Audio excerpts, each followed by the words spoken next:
portion of peak producers, and so I've got my certified negotiation expert certification many years ago. Of course, I've taught peak producers for I don't know how many years, doing doing the negotiation part of it, and I really think that in a day-to-day basis, we kind of forget that we are the negotiators, and we are that person that is bringing the parties together. And how can we do it more skillfully? Cindy, come on up here. Don't sit on the back all by yourself. There's some chairs. Come right. There's two there, and there's one up front. No, this is off limits. Oh, it is. Did everybody get a worksheet? Did you get a worksheet No, we when did you not. came in with the packet? Kit, Thanks. See, when you come late. you have I to know, right? Everyone's staring. All right. Sorry. So in your packets here, so as I was saying, so I've gone through the Certified Negotiation Expert class, and we've done peak producers a ton of times, so I've taught the negotiation portion of that. And I kind of wanted to bring all the information that I have together, along with some other tips and tricks that I've learned throughout the years, into one hour session here. We could do a whole day on negotiation, but we are gonna kind of boil this down into a 1 hour class for you all, and have some interaction with some real scenarios too for negotiation. So in your packets, we'll kind of follow along. Negotiation. So I think so many times we just start writing offers. We get out there, we're with clients, we're meeting them, we're showing properties, we find the property, we're getting all the information, we're writing offers, but we don't ever really stop to think, what's the process here, and how can I best serve my client? And I'm the negotiator, and what's the best way that I can get this transaction through to the end of the settlement and have everybody feel good about it at the end of the day, where we build trust, we have a client for life, and we all feel good about it at the end of the day, and we've served our client in the best way that we can. So as realtors, we obviously are being hired to negotiate. So I have just a definition in your the first page there. What is negotiation? What's the definition of negotiation? So it's the process of combining divergent positions into a joint agreement. Don't we do that all the time? Got a buyer, got a seller, agents, lots of people.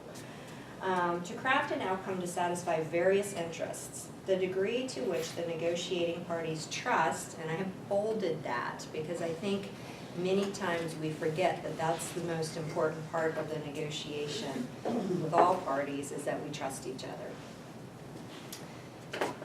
So the degree to which the negotiating parties trust each other is a major factor in determining whether the negotiations are successful.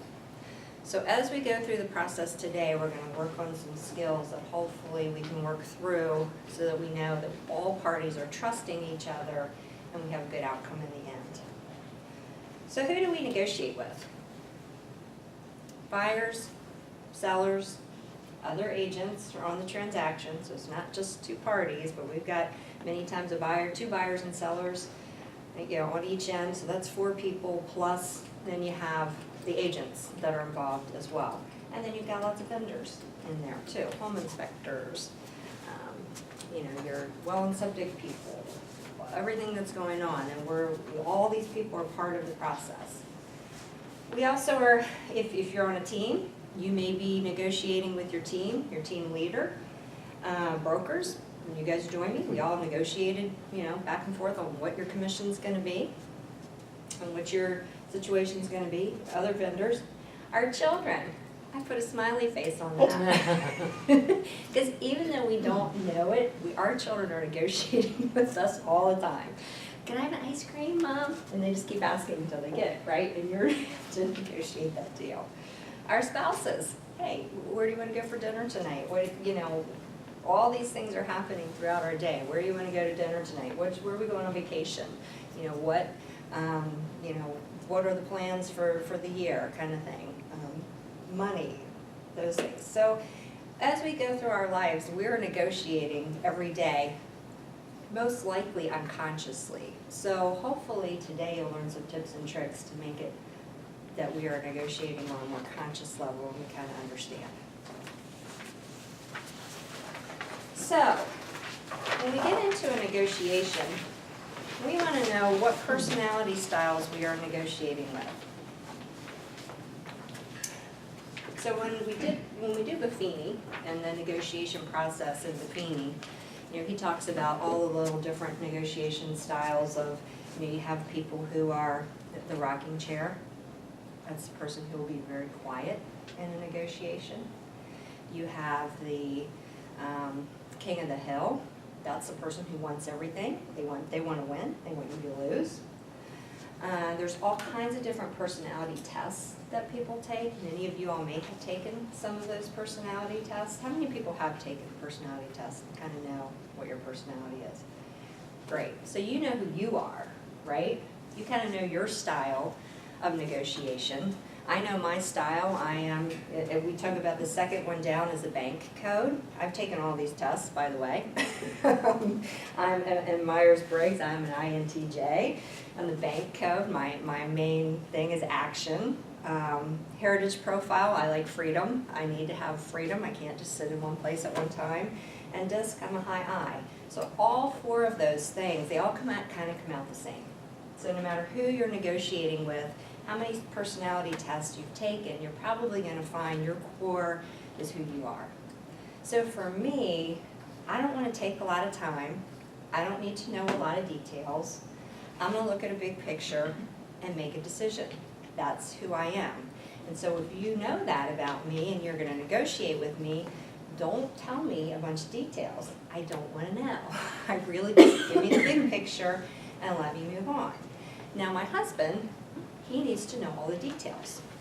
So when we go in someplace, he needs to read all the directions, he wants to know all the facts, he wants to know all the details. So now you get two different people that you're negotiating with.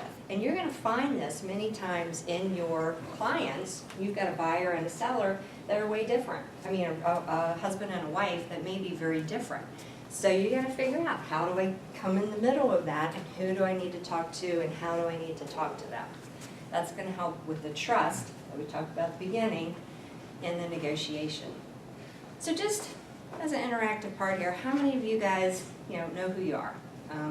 When you're in a negotiation style, do you just want to throw it out there real quickly? What do you feel like you do? Are you the person that needs more details? There are people who need more nurturing. There are lots of people you will deal with that say when you go into their home, they're very concerned about their children.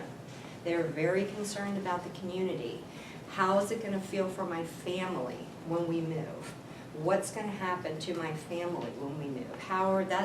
These are people who may be, the more nurturing type of people, and we all just have our solid strength, and that's the core person of who we are. We need to know how to talk to that person, right? Because if I'm high action and I'm like, let's just get it done, I'm going to show you the big picture, but I'm talking to somebody who needs the details or who really needs that nurturing part, I need to stop, slow down, listen with 2 ears, pay attention, so that I can gain the trust of this person so we can get through the negotiation. Anybody want to share, just real quickly, if you've done these tests, who you are, what you are? You guys awake this morning? I just don't remember. You don't remember? I just don't. Okay, so since you guys kind of have a blank look on your face, the first person that you really need to know, your own personality style, is you. Because you're going to be talking to a bunch of other people, and you're going to talk your language, consciously or unconsciously. So if you're talking your language and you've got people who have probably 3 different other types of personality styles out there, you may lose them. You may lose their trust. You're not listening to them in the way that they want to be listened to. You may not be speaking to them in the way they want to be spoken to. So I would encourage all of you, if you've taken these tests before but you forget what they are, go back and revisit who you are first, so that you know what's your style that's going to come across, and then now know how to kind of see from other people how they maybe want to be talked to and negotiated with, so that it, that we have a smooth negotiation and that we're gaining their trust. Does that make sense? So, I think that of the 4 personality styles, some of the things that you're gonna pick up on, again, I talked about nurturing. Those people are gonna really be talking about family. If you ask them in the Buffini course, one of the questions that you wanna ask is, tell me about a bad experience that you've had, in a sales situation. For me, when I have to go and get the car and they want to negotiate and negotiate and negotiate and negotiate, just tell me the price, I want to go in, I want to get it done. That's my personality. So that drives me crazy. I don't want to do that. Other people will say, I had a bad experience because I didn't feel listened to. That may be a clue you've got a nurturing person there. They really want you to listen to them. And or they rushed me through the process. I have to be very careful with that because I want to get it done. I want to go from here to there, let's do it. But somebody else needs to know the facts, needs to go slowly. How many of you all have worked with engineers in the past? Do they need to read? Everything. Usually every single thing. So if you're trying to rush that person, they're not going to trust you, they're going to back off, and now your negotiation may go south. And you've got agents that are like that, you've got clients on both sides that can be like that. So, again, make sense? So some of the clues that you kind of just want to be aware of that you're picking up. So when we start writing an offer, or before we're going to have a buyer, client come in, before we walk into that listing appointment, I like to do what Darren Hardy says is clear the calculator. So, clear the numbers off the calculator, take a deep breath, and then be thoughtful when you go in and really listen so you can pick up on clues of who am I talking to, how can I gain this person's trust, how do they want to be spoken to, and how do they want to be communicated with. Make sense? Okay. So, I'd encourage all of you, figure out who you are so that you know who you're talking to. We're doing the 2-day class on bank coding this, Thursday and Friday this week. That's one form of finding out what your personality style is, how to recognize other people's personality styles, and know how to communicate with them. So that goes on a much, much deeper level. So here's some questions that we may ask through the process. How do you like to be communicated with?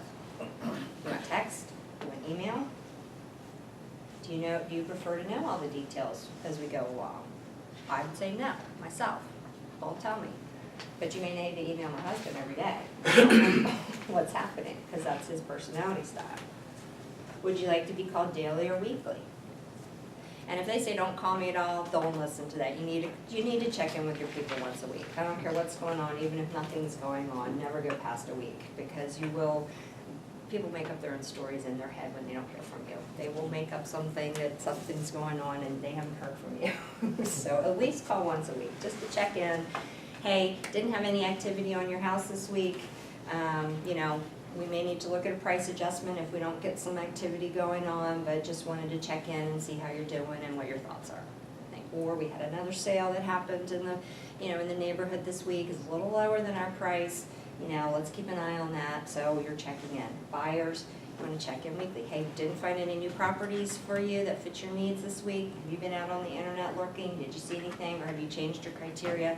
Check in weekly. As I talked about, tell me about a sales experience when you're not satisfied. These are all questions to kind of try to figure out who you're dealing with. Who are we negotiating with?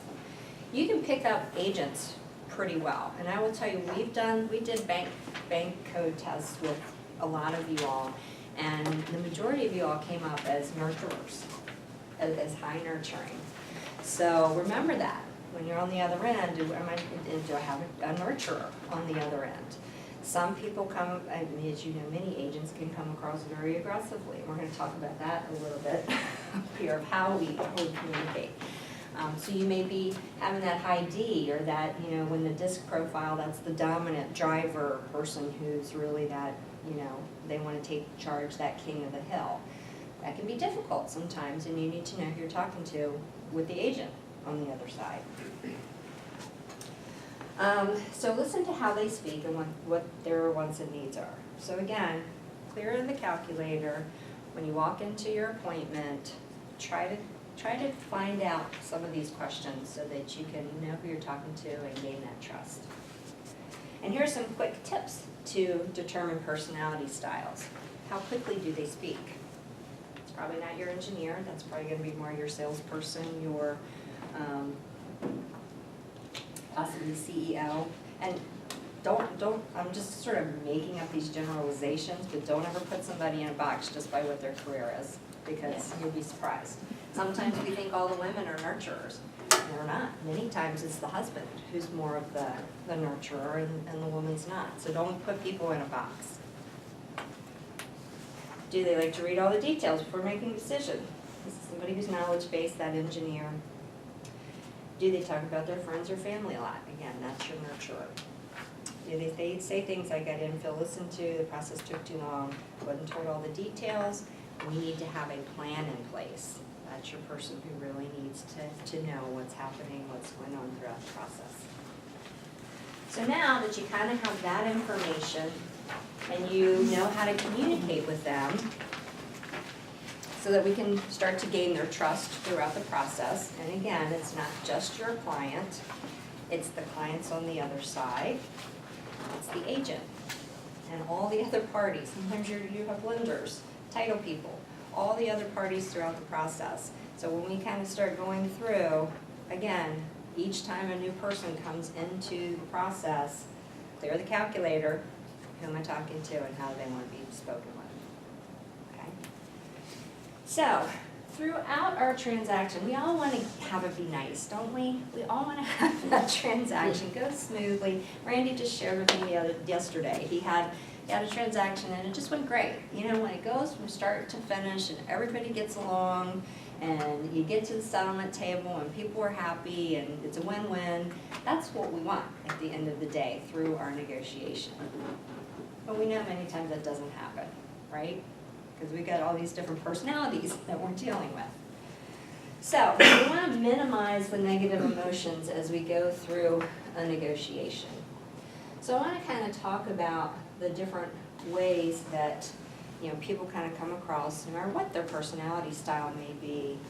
We may drop into these types of behaviors, competitive versus collaborative. We want to keep it, as a skilled negotiator, we want to keep it on the collaborative side as much as we can throughout the process. So, competitive. And I know we've all worked with agents on the other side of transactions that have been like this. They have no concern for your interest or the relationship. Or we have sellers. How many times have you gone into a seller and they don't care. What's your commission? I'm going to price it at $1 million, even though you say it's 500. They don't care. They don't care about you, and they don't care about the relationship. They just want to get it done and get high dollar and roll all over you if you're supposed to work for free, right? We've had those people. Abusive behavior. How many times have you had an agent yelling at you on the other end? I get that a lot. I mean, when somebody's upset, I'm the one that's on the phone with this person yelling at you. That's not acceptable. That's abusive behavior. We've had, how many times have you guys had buyers? People that just get angry with you throughout the process and they end up, somebody who wants you to cut your commission, to a ridiculous amount. Do you really want to work with that person? You need to think about that. Because this may be somebody who's coming across as being competitive versus collaborative. Aggressive language. Oh, I've dealt with that before. Sure. Withholding information. Have you been with agents on the other side of a deal and they're not telling you everything? Or sellers. How many, there have been times I know agents in this office have had to fire sellers because they're withholding information. They haven't told you about an issue with the house or the property, and then you find out later. That erodes all trust. Go back to that trust factor of having a good negotiation. You've just lost the trust of everybody, and you're going to go downhill. And I talked about that. So you have no trust, right? Or withholding information. And hard bargaining tactics. at the end of the day, our job is to have the parties come together and help each other, get the house sold. Sometimes agents get in the way of that. They can end up, making decisions for their client. How many of you have called somebody and they say, oh, my client won't do that? Well, why don't we ask them? When did you get to make the decision? Let's ask them.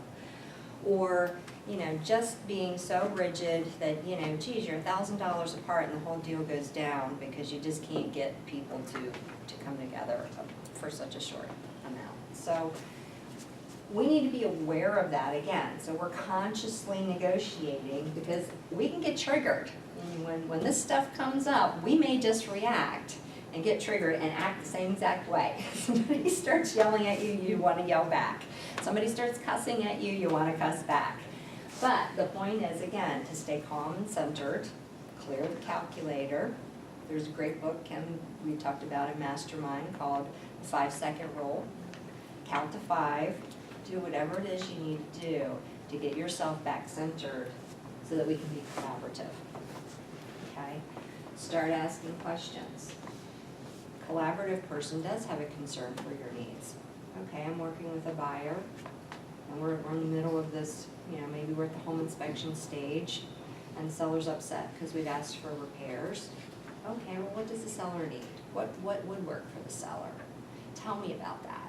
How can we kind of come together in a negotiation so that we can,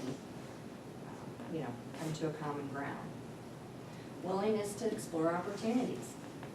Hey, do we want to give a credit instead of doing all these repairs? Does the seller have a lawnmower in there that my buyer really wants, and maybe, we'll leave that instead of doing some repairs? Look at the big picture again, and let's look at what are some other opportunities that we could help to negotiate this deal and get it together to go down the path.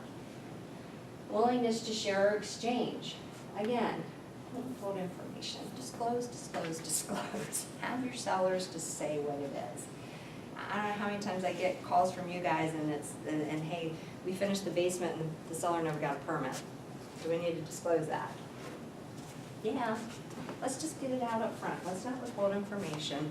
Let's deal with what we have. Let's deal with the facts and move forward with everything on the table. Shares power and information. How many times have we been in a power play, especially with agents on the other side? I'm not going to tell you what my seller wants. Again, they're just not going to do that. They can kind of be a bully and want to not let you get through to the seller, your buyers and sellers. Again, so we want to share all the information. And when we build trust, we can get to the end of a negotiation, and you will have people who will give on each side. So if a buyer and seller ultimately trust each other, they're much more willing to negotiate and to give a little bit on each end. But if it starts out bad, it's very hard to go backward and get that trust again.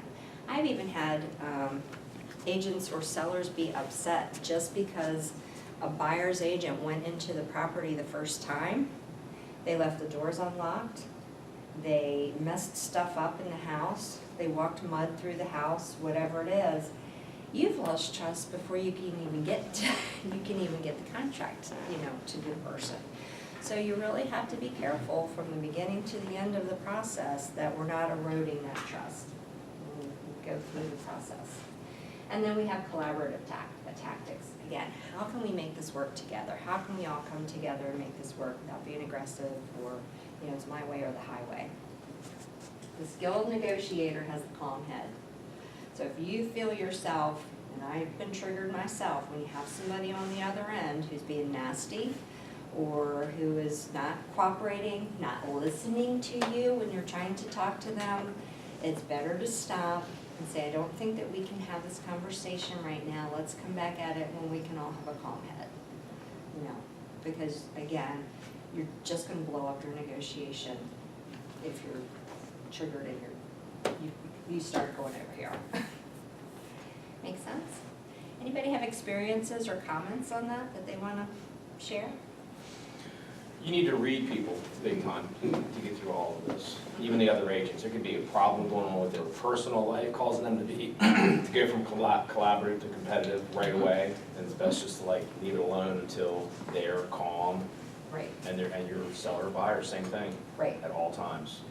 And we are dealing with people in one of the most stressful times of their life. They're selling, they're moving, and they could be the most calm, quiet person that you've ever known, and they've been your friend your whole life, but oh my God, when we're in the moving process, suddenly, Paige. The last transaction, following along on this, that's exactly what happened, but it was the seller who got ugly.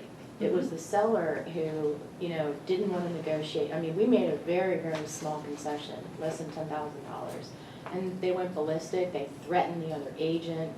And I got sort of sucked into something I didn't really care to be sucked into, but it's compassionate on both sides, and her personality, she was lovely, but I mean, they freaked her out, and in the end, it blew up. So, how do you, even if you have a good relationship and you're working on behalf of your buyer and your seller in the best instance, but the outside parties are making it impossible to close a deal at that point? Well, I mean, we obviously can't get inside someone else's head.